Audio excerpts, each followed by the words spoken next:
Hey, this is George Lopez, and you're watching CineMovie. And everybody, listen, go see Spare Parts. I'd appreciate it.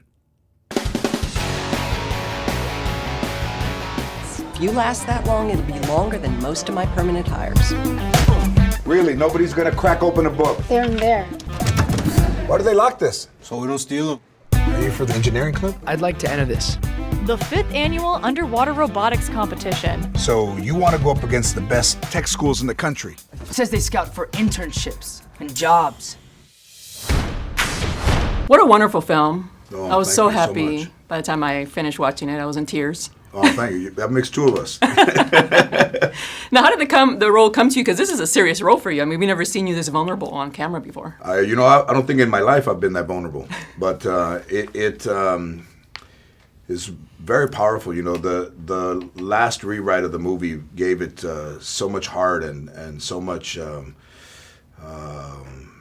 kind of the real story, and the kids and the actors, you know, are fantastic in it. And then when Marissa Tomei, you know, read the script and couldn't stop thinking about it, and Isai, you know, I called Isai and he got in it. And then Jamie, you know, who hasn't left town much to do a movie, I think, in 20 years. So it's inspiring that they were affected by it emotionally. And then, you know, I accepted the challenge of letting myself go gray and being very dramatic and crying on camera.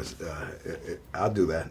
Now we've seen the inspirational story, but none that feature Latinos and a true story. I mean, this is such a great little story about how Latinos, you know, go beyond their economic means to come ahead. Exactly. You know, when I like Rocky, and I like Karate Kid and Vision Quest and Rudy, and I never look at those characters as their ethnicity. You know, I don't look at the Karate Kid as an Italian kid. It's just a kid. And I hopefully that when people see this movie, because it is a small movie, but it can do well, and people can get inspired by seeing it, and you can you can take your family and your kids and everybody to go see it. So there is that, but it is refreshing at a time that everything is very, you know, destructive in this world, and very kind of self-centered, that you would see a story about, you know, these young men that became stronger when they pulled together. Right.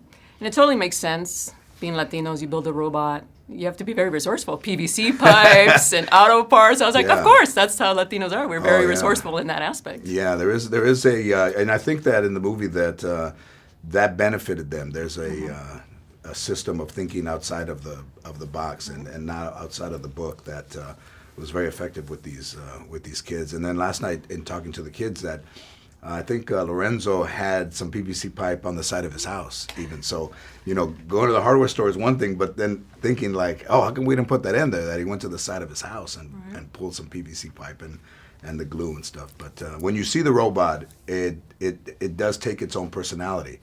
And this movie is it's a brand new year, and you know, everybody's hoping for good things, and it's a good movie to come out at this particular time of this brand new year.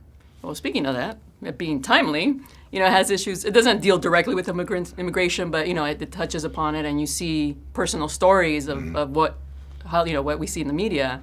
Now, do you think politicians should see this movie? Because I think it's just such a great. Absolutely, I think we're screening it for Dick Durbin, who was helpful of Oscar Vasquez in the movie. But you know, immigration is a problem that we've had for years and years, and you know, this administration hasn't done what it said it would. And I don't mean like opening the border to everyone, but there needs to be reform, and the change has to come not in creating a enemy of a certain group of people, but reforming the laws. Right.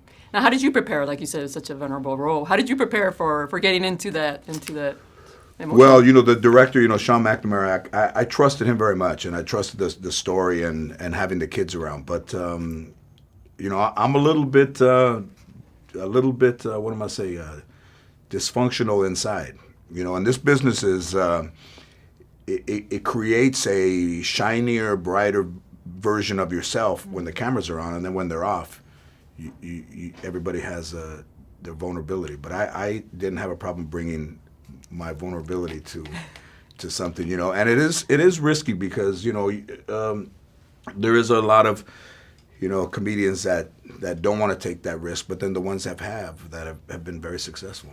Right. Well, you did a great job. Thank you very much.